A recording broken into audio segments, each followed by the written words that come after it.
Good morning, everyone.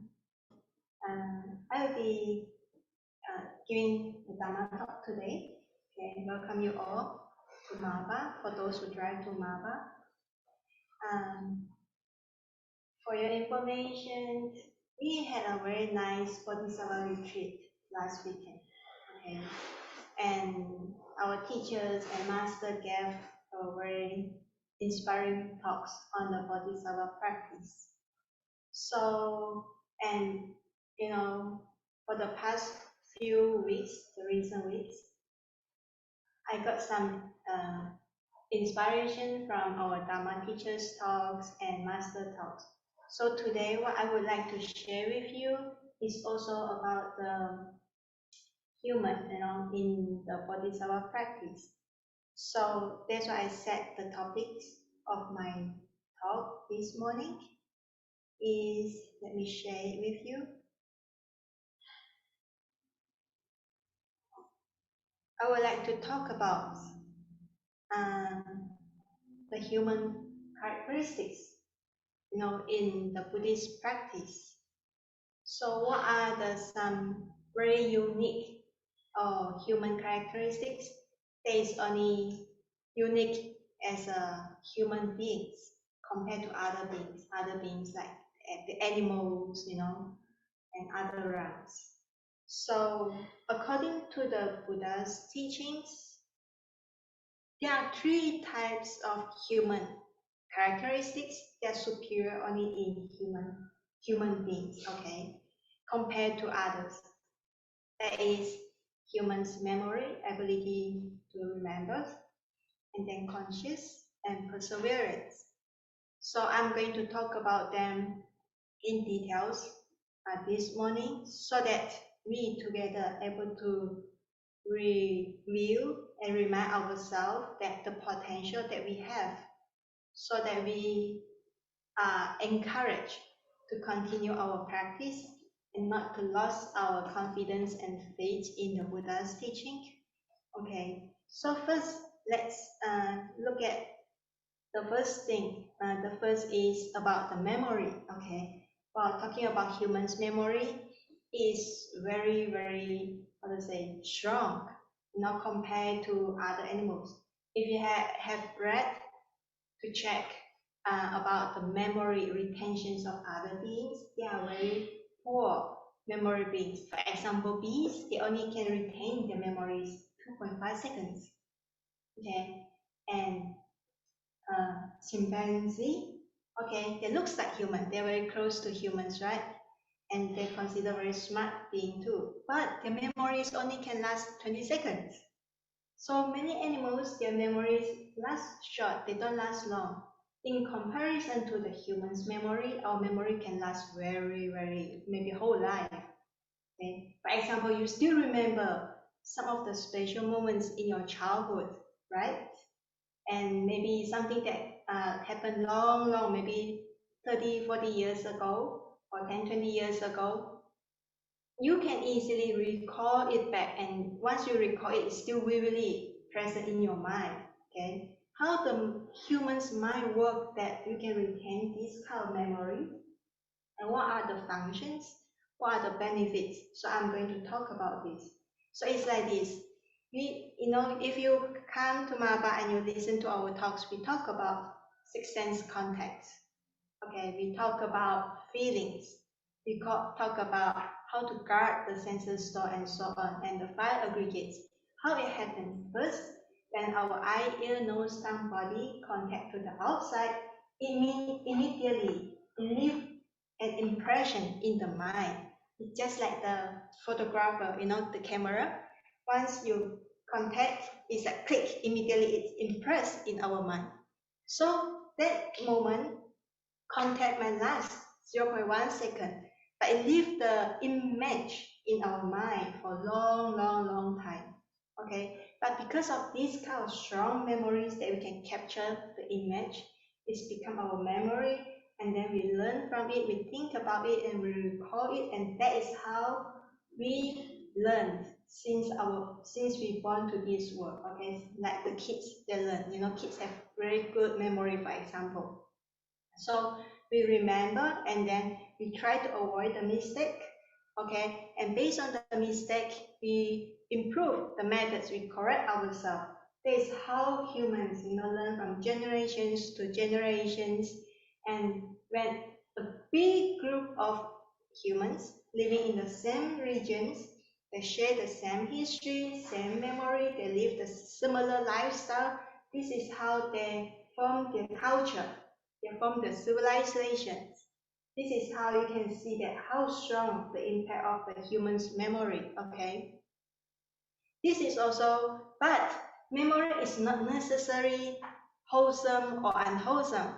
Why I say that?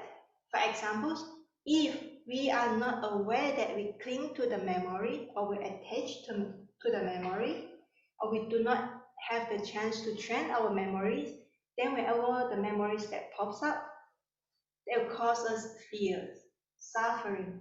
Okay. For example, you have a very bad experience, maybe with dogs, okay, you're bitten by a dog, or you have by a snake, okay, and because of that moment, that memory, you're afraid of dogs or you're afraid of the snake for the rest of your life, okay, or because you fell down from a bicycle when you were small because you did not learn it well, and since then you refuse to learn the bicycle again, okay. So this is how, like, if we do not well trained to see that how the memories affect us or how we can actually make use of the memories, we'll become the slave of our memories.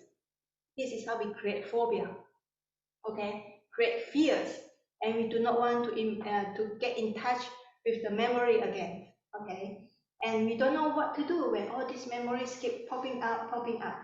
All we do is we keep chewing on it. When this bad or sweet memory pops up, you keep chewing on it.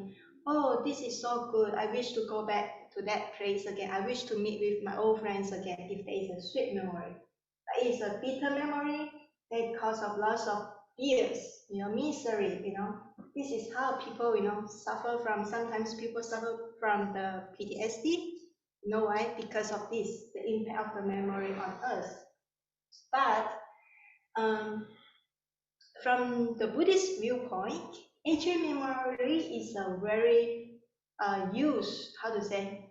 useful in the practice. Okay, if we are able to train the memory in a wholesome way, in a good way, then we can make use of the memory in the path, in the spiritual development, in purifications of ourselves, the qualities. So how are we going to do that? So when we're talking about wholesome, okay, it's not in the world. There are many wholesome things based on the memory. For example, based on listening, the ear, we have a great musicians. Okay, this is how they develop the listening. Okay, memory about the listening, about voice. For the artists, based on the eye contact, the impression memory about forms, colors, brightness. Okay, and then we have educations.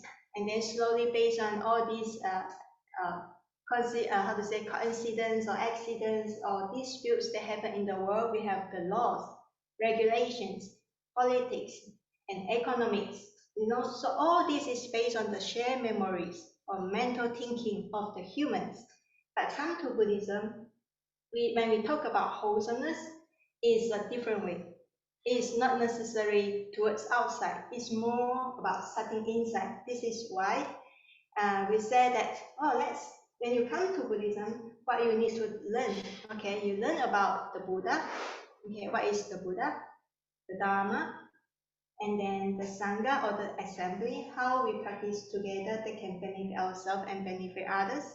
Okay, and then we talk about how to guard our senses, to protect, to restrain our verbal and the bodily actions. So we talk about morality, virtues. Okay, that is about the moral actions. And then we start to train the mind, okay? But always, here we always start with remembering. When we talk about 4 foundations of mindfulness, for example, we remember first. We used to have these old habits, always remember outside contact outside. Now you come to here, we train the memory in a different way. Bring it inside, bring it inward, okay? That's why just now sitting in the sitting meditations, we said that bring back the awareness or the mindfulness. What is mindfulness? Always remembering the body. Let the mind and the body stay together, not expand to the outside. This is how we train the memory come back. But because we do not have this habit, that's why the mind cannot stay long with our breathing or with our body, right? You can see that how the mind is running, jumping into memory, jumping into imagination or to the next moment, okay? But here we come back, talking about the recollections, the 6 recollections, 10 recollections, or another way we call it the mindfulness. All this is about training of our memories, the human's memories. Like the master says, remembering where is your breathing, remembering where is your body contact, so that the mind will not jump into wandering, will not jump outside mindless. This is the purpose of recollections. So the more we can come back, relate, the memories, the thinkings can relate with the Buddha's teaching that show us that this is the reality. What is the reality? Things keep changing. And in the rising and ceasing of the phenomena, we don't see anything is solid, is real. Is a real entity, because you can see everything is supported by conditions, causes and conditions. So this needs constant, continuous observation. Only the constant observation, okay, then it can leave a long, a clear memory. Because our memory is quite short, Once we see and get the image, immediately the self-ego will jump in to discriminate, to label. All this discrimination, labeling, stop us from seeing things as clearly as it is.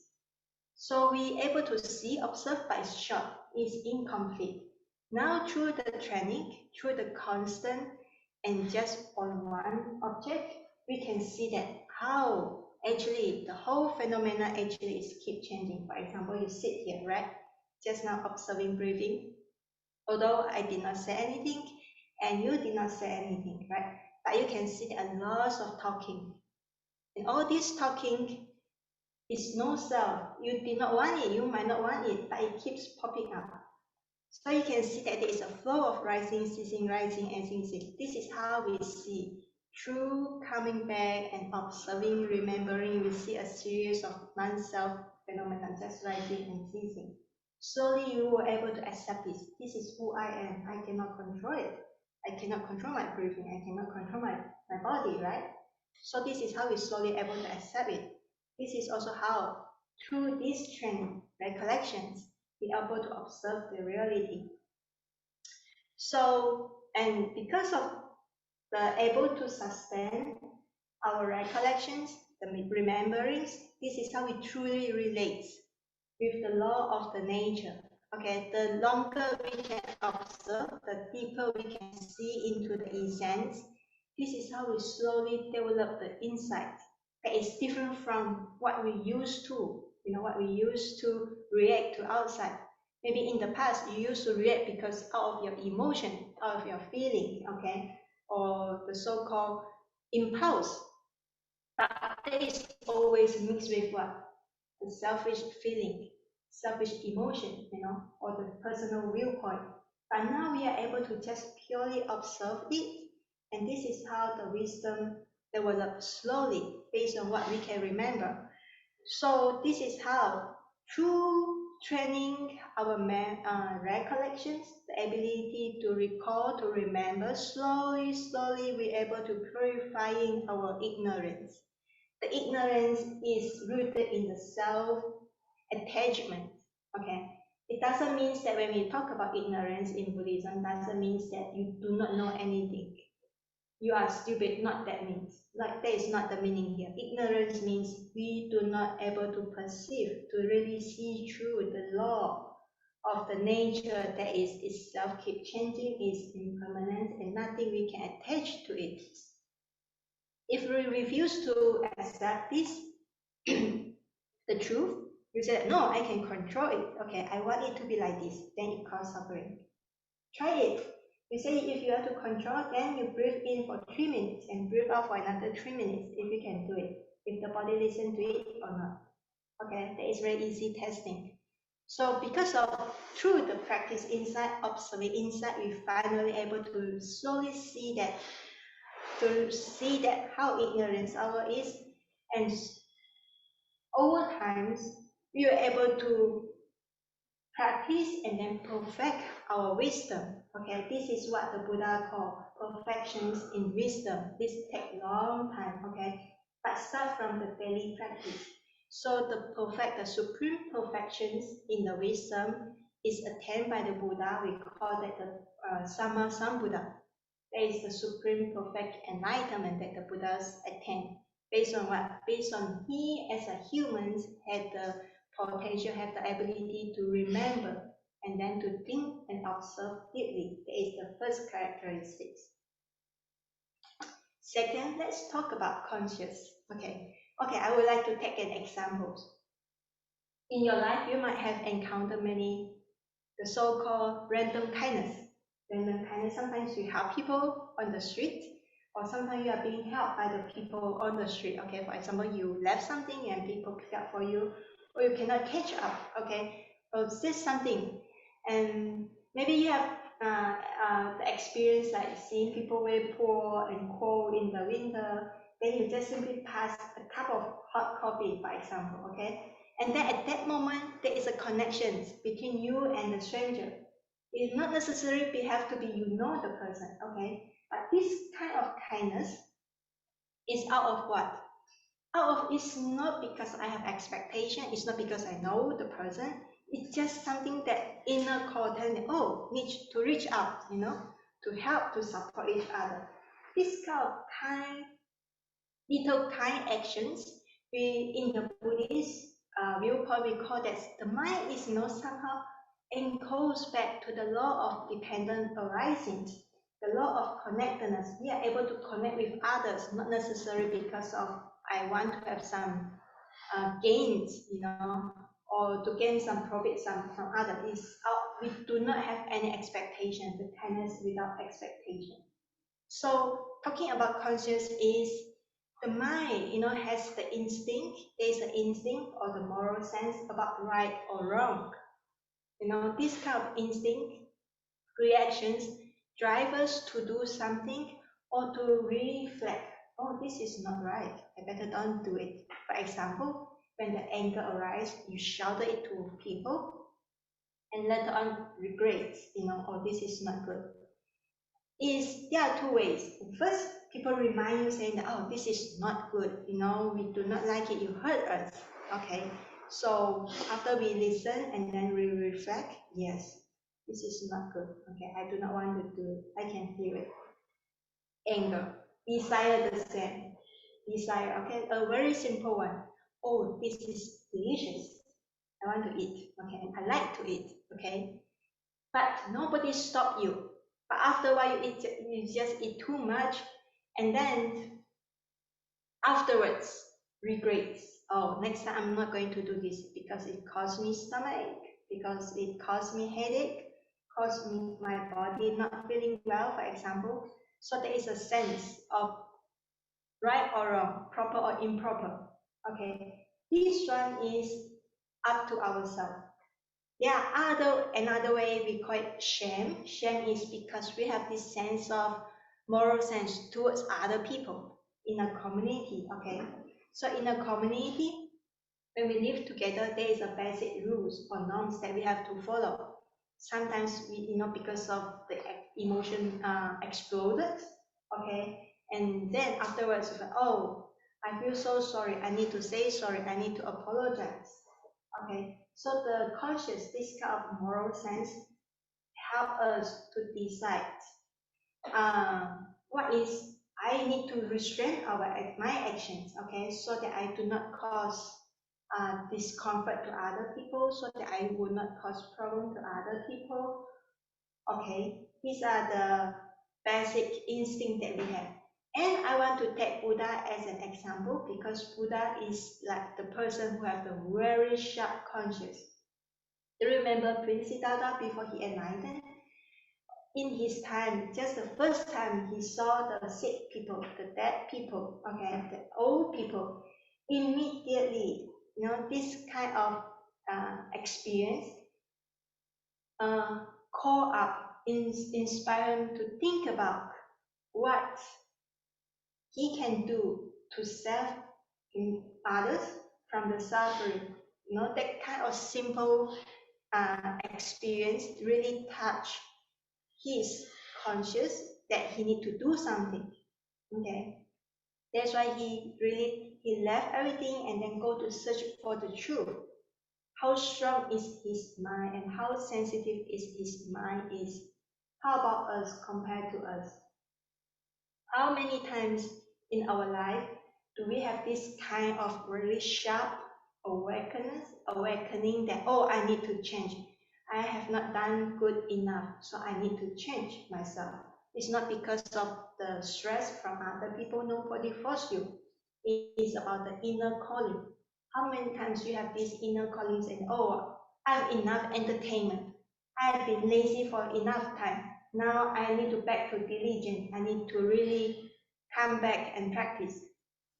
How much energy or determination we can do that? Oh, so this is about ourselves, okay? So because of this ability, yeah, dogs, animals have this kind of ability too, but they are very sharp, The moment when we see people, oh, the dogs like, oh, saying sorry, guilty, we pet the dogs and they immediately they're happy and jump again and then they'll forget, right? But humans, can make use of this conscious. How to do that? Self-discipline. Because we want to be good, there is an inner sense telling you that. It's not necessarily from the school, it's just the inner feeling that I want to be good, to be a better person. That's why I want to restrain my actions so that I can be a better person. So in Buddhism, we give you a guidelines, okay, telling you that how we can restrain to prevent ourselves making the wrongdoings. That is, the basic is the 5 precepts, 8 precepts, 10 wholesome actions, okay. And for the monastic who are the full-time practitioners, we have monks, we have vinayas, okay. So precepts is a guideline to protect us, okay? Because sometimes we forget that our actions can be harmful. But when we learn from Buddhism, we heard about, oh, you should not do this. This is no killing, no lying, and no stealing, for example. Otherwise, this is the subsequence is suffering. You cause suffering to others and cause suffering to yourself. So this is like a guidelines that protect us. But talking about self-restraint is not just about not doing this, not doing that. That is a passive way of practice. There are more proactive ways of doing it. Not only we do not speak false speech, we speak kind words to other people. Words that can encourage people, words that can supporting other people, that can motivating people when they are in need, okay? Not only that I need to behave myself. When we see people suffering, we reach out because we have the energy, we have the ability to help others. That's why in the Buddha's teaching, it's also talking about the 4 powers. What are the 4 powers? Kindness, kind words, generosity, working together with other people, or any actions that can bring benefits to others. Okay, and there are more, and there are more like other perfections. Perfections in tolerance, in meditations, in giving, in mindfulness, things like that. So all this is about restrain our bodily, mind, and verbal actions, not only restrain, but proactively cultivate the wholesomeness. So through this kind of practice, we slowly able to purify the ill will. all the dissatisfactory, resentment, anger inside. Okay, these through removing all these defilements, because we say anger, ill will, hatred, all these are defilements. They will block the practice. Okay, and once we can remove all these unwholesome factors, that is, at the same time, we perfect our compassion. Compassion is not necessarily like externally, you have people who are starving, who are having accident. The compassion is also helping others to and ourselves to see the defilements, how the defilement causing the suffering inside ourselves. Okay. The more we can see the defilements blocking ourselves, the more the patience that we have not to endure it, because every time you see that, oh, how can I keep repeating these habits that I do not like, okay, that I wanted to change, you can see that it's difficult to change the habits, so needs patience. The more we can observe it inside us, the more we can be patient towards other people. This is how we slowly develop the compassion, and also through the observation of what? The connectedness, the causes and conditions in the external and interior, we truly see that everything is connected, everything is empty in its sense. So there is no so-called bad person, evil person. Okay, it's only said, oh, this person, when the defilement arises, that's why he says something bad. That's it. So that is the bad action. We never call that. We never judge a person saying that this is a bad person, that is an evil. We only said, oh, defilement arises. That's why he has this kind of actions that we do not like. Okay, this is how we slowly cultivate sympathy, empathy to other people, connect with compassion. Third is perseverance. Perseverance is about determinations. Okay, how perseverance works. Sometimes Master call it the power of the willpower. Okay, for example, we set the topic of our Dharma talk for Sunday, calling it Dharma in the difficult times, because this year and the past 2-3 years have been difficult for many people. In the difficult times, we also see many very motivating or inspiring stories.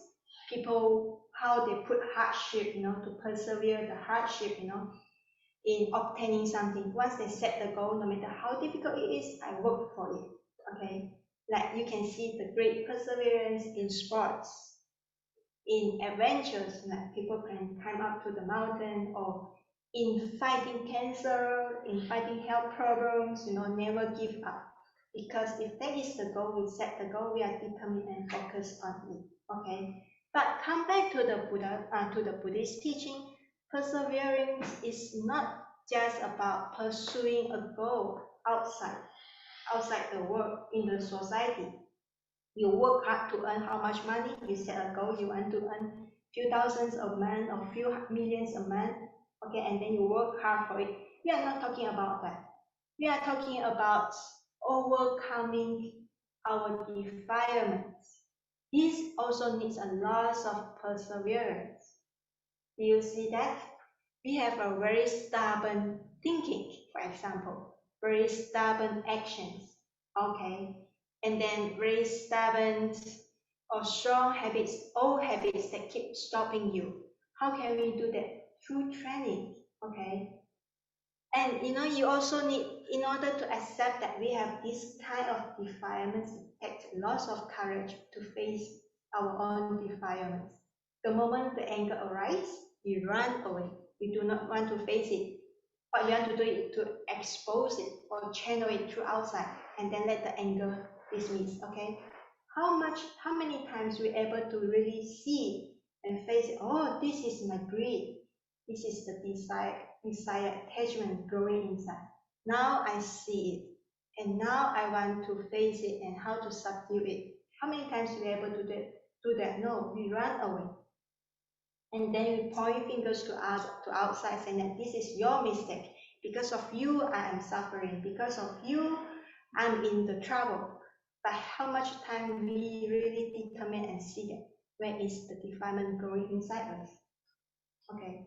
And for this, To sustain this kind of perseverance, you need to train the mind to be stable. Stability of the mind is important. So in Buddhism, stability or the concentration or jhana, what we call the higher states of jhana, it is not the goal, but it is an important tools, mental tools in the development. So first, we have to cultivate mindfulness, okay, mindful in daily life, and slowly, when the inner calmness or stability become a foundation, then we can slowly process into concentration, deep concentration. Through the concentration, the mind is not easy to be shaken by outside. You know, like ordinary people, mind is very easy to be shaken. If someone says something to you, whether if you like it, immediately I was so excited, so happy. Oh, this person saying that I'm so good, so good. But if another person said, oh, you are not doing it right, immediately the emotion down. See, the mind is shaking, right? But now we are talking about the stability. Okay, only with stability, the mind will not be easily distracted, so that we can focus on our goal. What is the goal? For example, coming here, Buddhahood or the liberation is my goal. So I work for it. Only through the concentration, stability of the mind, then we are able to truly detach from what we cling to, and we are able to renunciate from the worldly attachments. So for this, first thing first thing that we need to overcome in order to attain the mental stability is hindrances, sensual desires, your ill wills, your restlessness, mind keep talking, not stable, and doubts, no confidence in ourselves, lack of confidence in the Dharma, lack the confidence in your own potentials, okay? But if you are able to overcome it and started to develop the mental stability, then we are able to move forward faster, because all the hindrances are already being removed, so you can continue to work. Okay. So in the eyes of other people, you are diligent, no laxity.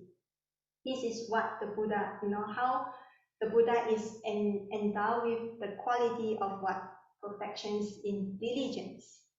So the point here I want to conclude is, just want to show with you all that when we're talking about practice, it's not something difficult. It's just about the cultivation, the purifications of the potentials, the characteristics that we already have as a human.